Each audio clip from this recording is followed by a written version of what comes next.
السلام علیکم۔ ایک نئی ویڈیو کے ساتھ حاضر ہیں جی۔ ویڈیو کا ٹائٹل آپ نے یقیناً دیکھ لیا ہے، دھوکہ۔ جی ہاں ناظرین، دھوکہ ایک بہت ہی خطرناک لفظ۔ 50 سالہ مشہور وکیل لاہور سے تقریباً 100 کلومیٹر دور سے پچھلے 2 سال سے اپنی بیوی اور 5 سالہ بچے کے ساتھ میرے پاس لگاتار آ رہا تھا۔ موصوف گفتگو کے آرٹ سے بخوبی واقف تھا، الفاظ کا چناؤ، لفظوں کی جادوگری خوب جانتا تھا۔ بڑی شائستہ گفتگو کرتا، آپ دنیا کے کسی بھی موضوع پر گھنٹوں بات کر سکتے تھے۔ اپنی اسی مہارت زبان کی کمائی خوب کھا رہا تھا۔ گفتگو کی مہارت کی وجہ سے وکالت بھی خوب چل رہی تھی۔ حیران کن کام یہ کیا کہ 5 شادیاں کر چکا تھا۔ جوان لڑکیوں کو یقیناً اسی چاشنی والی گفتگو سے ہی گھیرتا ہوگا۔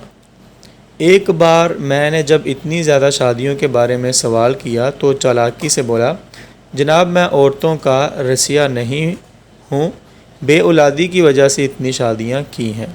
5ویں بیوی سے جب اللہ تعالیٰ نے بیٹا دیا تو اس کے بعد میں نے شادی نہیں کی۔ ایک بیٹے کے بعد خدا نے دوسرا بچہ نہیں دیا تھا۔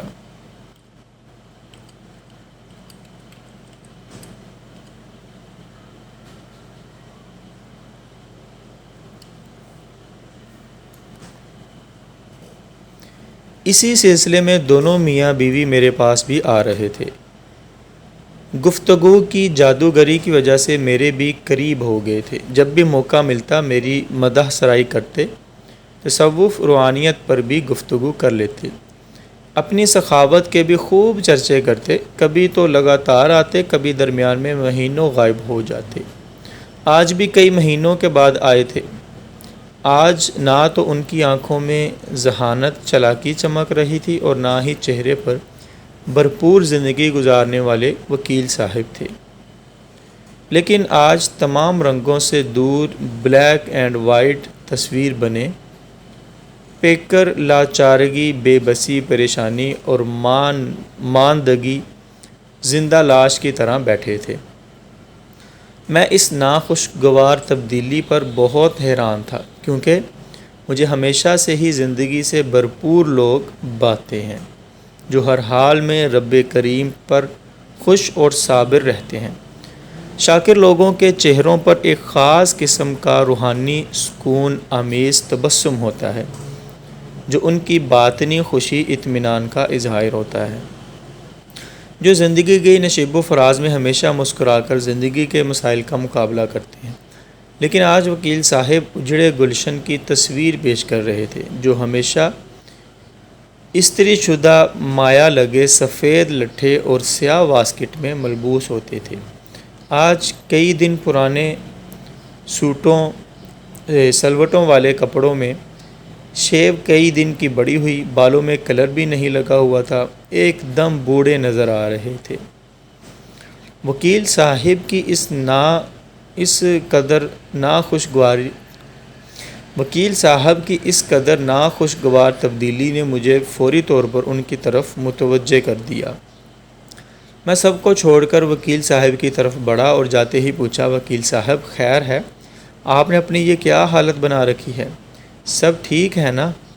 کوئی پریشانی مسئلہ ہے جو آپ اس خراب حالت میں میرے پاس آئے ہیں؟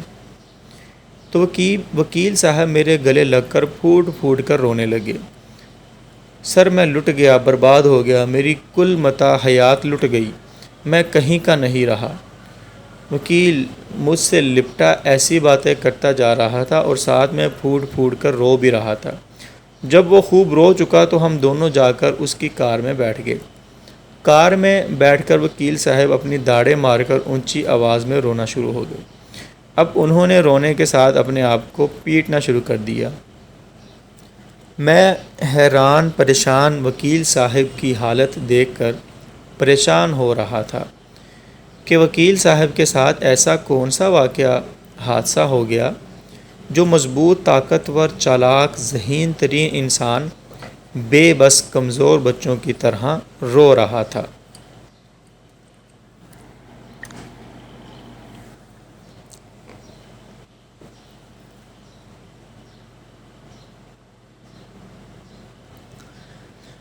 میں نے حوصلہ دیتے ہوئے کہا جناب آپ پریشان نہ ہوں، کچھ نہیں ہوتا، اللہ سب بہتر کرے گا۔ آپ جس بات مسئلے پر رو رہے ہیں اللہ تعالیٰ سب اچھا کر دے گا۔ تو وکیل صاحب روتے ہوئے بولے جناب اچھا ہی تو نہیں ہو سکتا، میری پریشانی کا کوئی حل اس دنیا میں موجود نہیں ہے، اب میں بس گندی نالی کے کیڑے کی طرح سسک سسک کر تڑپ تڑپ کر اپنی جان دوں گا، دنیا بھر کے خزانے دولت جاگیریں بادشاہی مل کر بھی میری پریشانی کو دور نہیں کر سکتے، میرے غم کا پہاڑ جو میری سانس کی نالی پر لٹکا ہے یہ اسی طرح رہے گا، میں اب اس غم دکھ پریشانی پچھتاوے بے بسی کے پہاڑ کے نیچے اسی طرح سسک سسک کر جان دوں گا۔ میری زندگی کے اچھے دن رخصت ہو گئے، اب میں بربادی پریشانی کی چتا پر جلس جلس کر مروں گا، کوئی میری مدد نہیں کرے گا اور نہ ہی کوئی کر سکتا ہے۔ وکیل صاحب مسلسل پریشانی مایوسی کی باتیں کر رہے تھے اور ساتھ ہی داڑیں مار کر رو بھی رہے تھے، میرے حوصلہ دینے کے الفاظ اس کی سماعت سے ٹکرائے بغیر ہی ہوا میں تحلیل ہو رہے تھے۔ میں پریشانی بے بسی کی تصویر بنا ان کو روتے پیٹتے دیکھ رہا تھا اور سوچ رہا تھا کہ وہ کون سا غم پریشانی ہے جس کا اس دنیا میں اب کوئی بھی علاج نہیں ہے۔ جب وکیل صاحب خوب رو چکے تو میری طرف دیکھ کر بولے پروفیسر صاحب میں آپ کے پاس آج مسئلے کا حل لینے نہیں آیا بلکہ اقرار جرم کرنے آیا ہوں، شاید اسی بہانے اللہ تعالیٰ میری آخرت ٹھیک کر دے، میرے انجام کو دیکھ کر کسی اور دھوکے باز الفاظ کے جادوگر کو سبق مل جائے، میں اپنے گناہوں کا اعتراف کرنے آیا ہوں۔ جناب میں بچپن سے بہت چالاک، ذہین، شاطر تھا، الفاظ کی جادوگری کا حسن خوب جانتا تھا، جوان ہوا تو وکالت میں داخلہ لیا، کلاس میں میرے کلاس فیلو کو ایک لڑکی پسند آ گئی، لڑکی بہت شریف تھی، بہت کوشش کے بعد بھی لڑکی نہ مانی تو دوست نے میری مدد مانگی کہ کسی طرح اس لڑکی کو میرے کمرے میں لاؤ جو اس نے پرائیویٹ گھر لیا ہوا تھا۔ وہاں پر اب میں میدان میں آیا، اس لڑکی سے دوستی کرنے کی کوشش کی، الفاظ کی، اپنے الفاظوں کی جادوگری سے میں جلد ہی اس معصوم کو اپنے جال میں لے آیا، اپنی محبت میں گرفتار کیا، میں دن کو رات کہتا تو لڑکی بھی دن کو رات کہتی، وہ میرے اشاروں پر ناچتی، پھر ایک رات میں اس بیچاری کو اس ظالم دوست کے گھر لے گیا اور وہاں چھوڑ کر واپس آ گیا۔ لڑکا کئی دن اس معصوم کے ساتھ منہ کالا کرتا رہا، پھر ویڈیو بنا کر اسے چھوڑ دیا۔